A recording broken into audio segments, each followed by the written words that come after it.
Hello, my friends, and welcome back.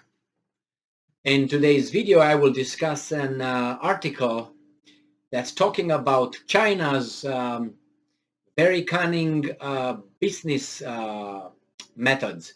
And that is, when the problem is in Ukraine and Russia and their sanctions, there are other countries who or that take advantage of the situation by buying what Russia is banned to sell into Europe.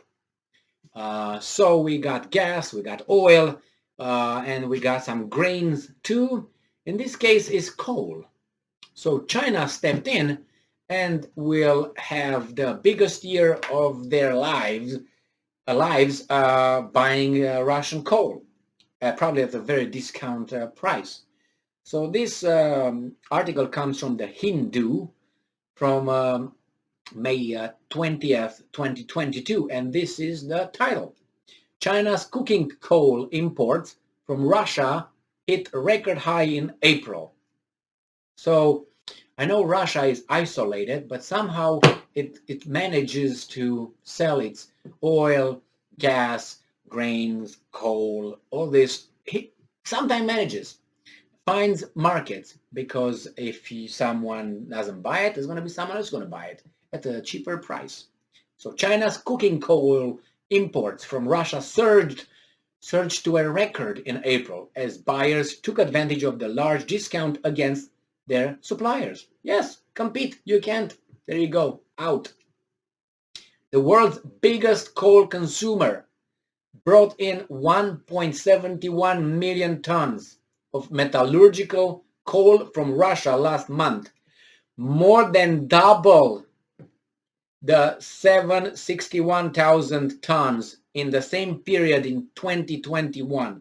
Data from the General Administration of Customs, Reuters reports. Wow, there you have it. You don't buy it, we buy it at a discount. So you see, there was I can't remember if it was Henry Ford, the Henry Ford, not Henry Ford the second, Henry Ford the third, and the fifth, and the 10th. Henry Ford, the guy.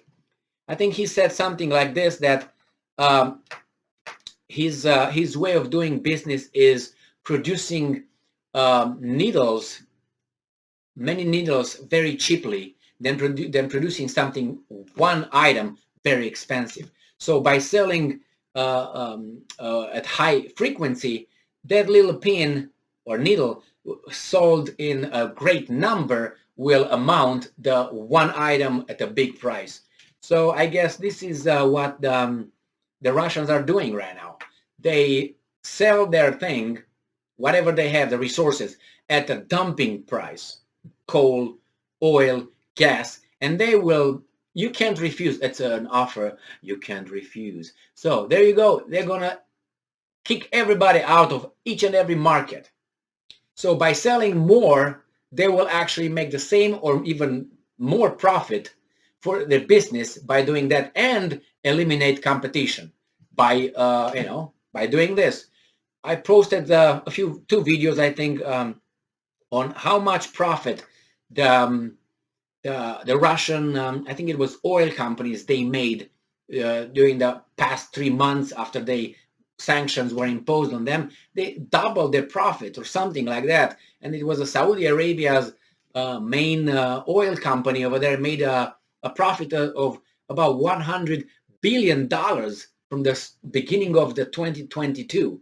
And then the next 20 companies, I think it was oil companies, they made a profit of $96 billion in the first 3 months or 4 months of this year. It's unbelievable how much profit these guys make with all these sanctions. So there are companies that profit out of the crisis in Ukraine, and not the crisis, because of the sanctions.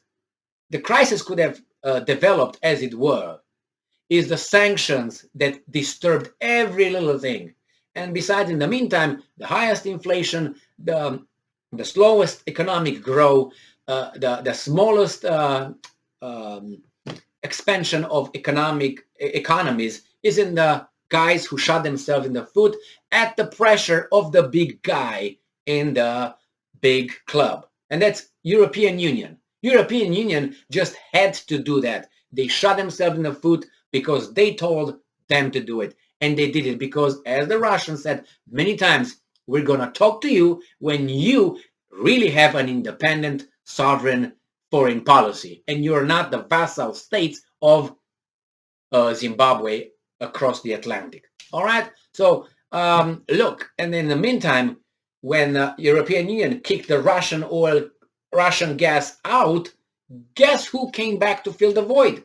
The guys who put pressure on European Union to push these guys out. The United States companies, they make contracts, and then they said, oh, you don't want to be blackmailed by Russia in the future by buying their gas with Nord Stream 1, Nord Stream 2 pipelines, do you? You don't want to do that. So now they pressured the Germany, they cut the gas off, and guess who came back? Who came over? The United States. So now from these guys, they can't blackmail you, but this one now can. The ones that said you should not allow to be blackmailed by those guys providing you with most of your gas. It's okay, we provide you now so we can blackmail you. It's unbelievable. That tells you how free and independent these countries are. So yes, Russia was right. The Russian Foreign Minister Lavrov said, and Putin, when Europe will be really independent and sovereign in their foreign policy, then we talk. Until then, we should just call straight to Washington. We should bypass you. Bypass Europe. You don't matter. You do everything what those guys tell you to do. And Great Britain is the kind of like a close enforcer, you know. So you have the big slave masters in his mansion, and you have the guy with the whip, you know, whipping everybody else. So there's Great Britain close. And the rest are the bottom feeders. Rest are going to be whipped. Bam, bam, you do this. You do this. Blackmail and threats. That's how it is. And the master collects the money and whatever it is. Sorry. But I know this is a very straightforward explanation of what's going on. Because I don't want to go and beat around the bushes and say, oh, you know what? We're going to negotiate and international law. International law is trumped by the big powers whenever they feel like. You want proof? 1999, Yugoslavia, bombing of Yugoslavia. International law, gone. You want more proof? Libya, Gaddafi, international law. And those were bombed by the defensive organization called NATO. What are you talking about? You got this? You dictate under the veil of international law for you, under the veil of civilization for you, and I do my hanky-panky. And if you dare to say something, I will impose sanctions on you. I will impose embargo on you. I will threaten you. I will blackmail you. And if I feel like, I might even make a little regime change. How about that? So keep your mouth shut, stay in line, follow the script, and pay up. Thank you very much for being with me again. Stay strong, stay smart, and look for the truth. See ya.